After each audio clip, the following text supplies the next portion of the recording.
From the minute you were born, you were told what to do, taught how to do it. You received a bunch of information from all the sources around you, and you created your worldview that suited you best. Every single person, book, life event, music, TV show, word that you heard created your personality and your belief system. If so, then do you really know who you are without anyone else? My name is Vita, Janas. I am a holistic life coach, and today I wanted to share this tool that really helps my clients and hopefully will help you to crystallize your authentic truth.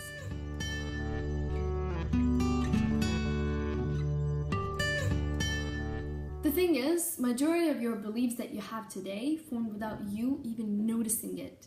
Subconsciously, we internalize what we hear and we repeat dominant person's voice over and over in our heads, and before we know it, we accept it as our own. We tend to forget that it's just someone else's opinions, but assume it must be ours. Somehow we enmesh with other people, and we don't really know where they end and we start, or where we start and they end. This often happens with our parents. Growing up, we are fully dependent on them and rely on their judgments, opinions, we follow their lead. And of course, why wouldn't we? They want only what's best for us. However, we shouldn't become our parents nor any other person, but instead shape our own personalities and create our own thoughts. When I speak to my clients, I often use this trick that gets them questioning their opinions, their beliefs, and helps to recognize mental blocks. So, here's an exercise for self-exploration. Think of all the shoulds you believe in, and better yet, write them all down so you would see a visual. Phrases like, I must, you must, I really have to, no question about it, of course, don't be silly, also fits into this exercise. Some examples of most common judgments are, I must be perfect student, perfect lover, perfect friend, partner, etc.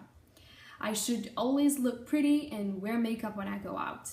Or I should rely on myself, be completely independent and not trust other people. Or I should always keep my emotions under control and don't feel jealousy, envy, shame, guilt, etc. Anyway, I'll leave space for you to create your own judgments. The next step is to ask yourself why. What is the reason behind the statement and what's at the core of it? Once you find that out, the third and the most important question is, who says? Who? To begin with, you will find out if the statement is positive or negative. So for example, statement, I should not speed when I'm on the road. Why? Because it puts me and other people in danger. Who says? Initially law, but I understand now that it's valid, so I follow it. So even though it wasn't your opinion, you didn't create this idea, it is valid, it is true, so you follow it. Negative example would be, I should not talk to other men while my partner is around. Why? Because it might be seen as flirting. Who says? My husband. He's being jealous. So, now that you see that this statement is not authentic to you, you didn't create it, you didn't come up with this idea, you just opened a space to create your own unique belief. What do you think? What do you believe in? How do you feel? An enormous amount of our beliefs come from powerful marketing campaigns and media. Well, if you really love her, you should get a big engagement diamond ring. Well, if you want quality, then go for Apple products. Meat is the best source of protein. Please. Now, let's have a real talk. As long as your priorities in life come from a false self, you will not be able to connect to your authentic self. The longer you do it, the longer you will be guided by someone else's opinions, ideas, judgments, and ultimately, you will be living someone else's life. God knows where that path will take you. When you do not follow your authentic needs, you lose your authentic power. Ego loves wearing masks, and ego loves limiting beliefs. What does it mean?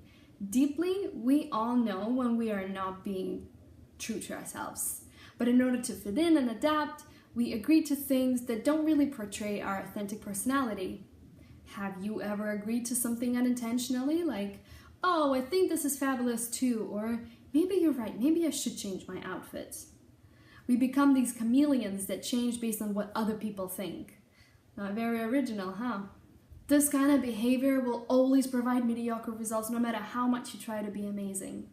Mirroring someone else creates this artificial persona that has no charisma, no realness, no juice. Learn to follow your inner voice that hasn't been affected by behavior patterns, automatic responses, or habits. And be aware, inner voice guides us with quiet grace. It doesn't yell, it doesn't demand, it doesn't order, it whispers. And it continuously provides us with information if only we listen.